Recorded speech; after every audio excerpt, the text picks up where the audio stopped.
A flexibilização nos direitos do trabalho é um tema que vem aos poucos tomando força. Na opinião de alguns especialistas, a flexibilização de alguns direitos trabalhistas podem ajudar o Brasil a sair mais rápido da crise econômica.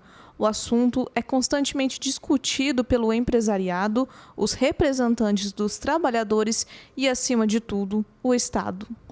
O que vem a ser a flexibilização das normas trabalhistas? Para entender essa linguagem, a gente tem que voltar um pouquinho no tempo, né? O direito do trabalho ele surgiu com a Revolução Industrial, onde o trabalhador ele tinha, por exemplo, uma carga horária de trabalho absurda, muito de 16 horas, e ele não tinha proteção nenhuma. Então, o direito do trabalho surge muito protecionista, até para suprir essa desigualdade que existia nessa época, né?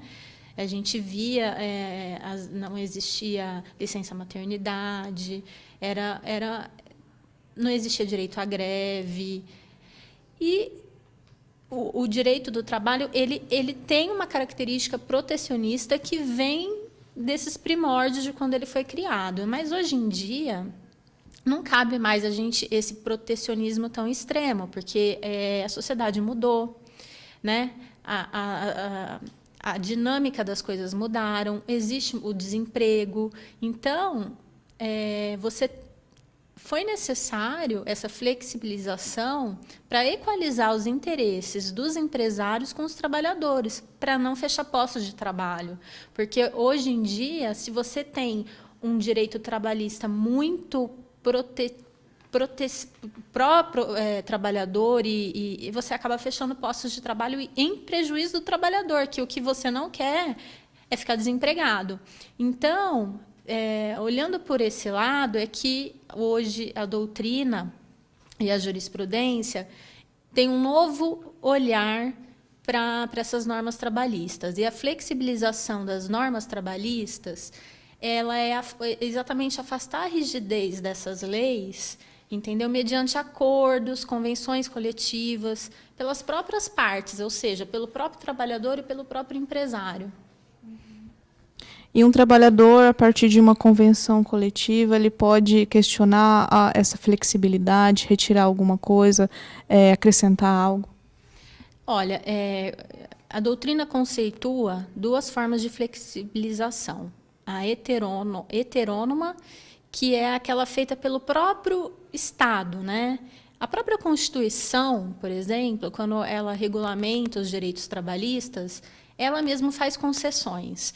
É lógico que existem direitos fundamentais, por exemplo, o salário mínimo. O salário mínimo é um direito fundamental, ele não pode ser tocado.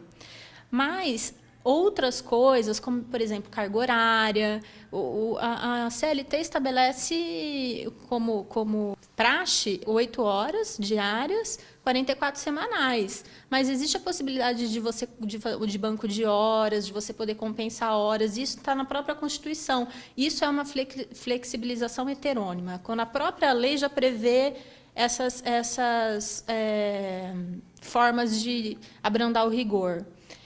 E a autônoma é aquela flexibilização feita pelos próprios sujeitos, ou seja, são os acordos e as convenções coletivas, entendeu? Em que você regulamenta através dos sindicatos, onde a parte ela está representada pelo sindicato da categoria, então ela não está tão fragilizada. Por quê? Porque existe um sindicato que representa os interesses dela por trás, né? E aí ela vai dispor, e muitas vezes ela vai abrir mão de alguma coisa, né? A advogada Joana Vidal também explica se existem as flexibilizações feitas em prejuízo ao trabalhador. Desde que não afete uma garantia fundamental, né? Os direitos fundamentais previstos na Constituição, previstos na lei, na CLT, não podem ser retirados. Mas se a gente não estiver falando de direitos fundamentais, pode haver, sim, um acordo que disciplina uma redução dessas garantias, não das garantias fundamentais, mas de alguns direitos, se em contrapartida trouxer alguma outra vantagem. O que não dá para ter é só suprimir direitos. Então, você dá alguma coisa, você suprime alguma coisa, mas você dá uma vantagem em contrapartida. Em comparação a outros países, as flexibilizações dos direitos trabalhistas no Brasil envolvem um sistema mais protetor.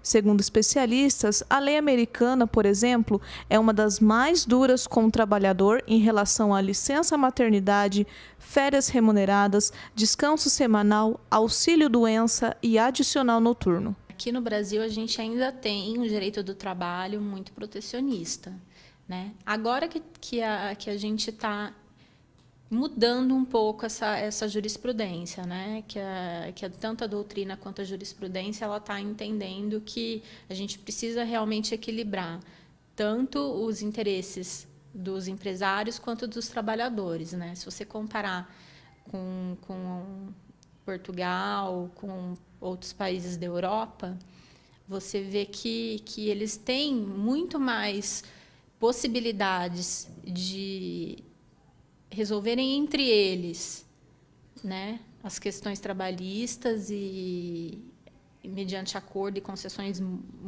mútuas, entendeu? Do que aqui mesmo na justiça trabalhista brasileira, né? Aqui ainda o que rege é aquele direito posto, né? Aquele direito que está na lei, muitas vezes o que está...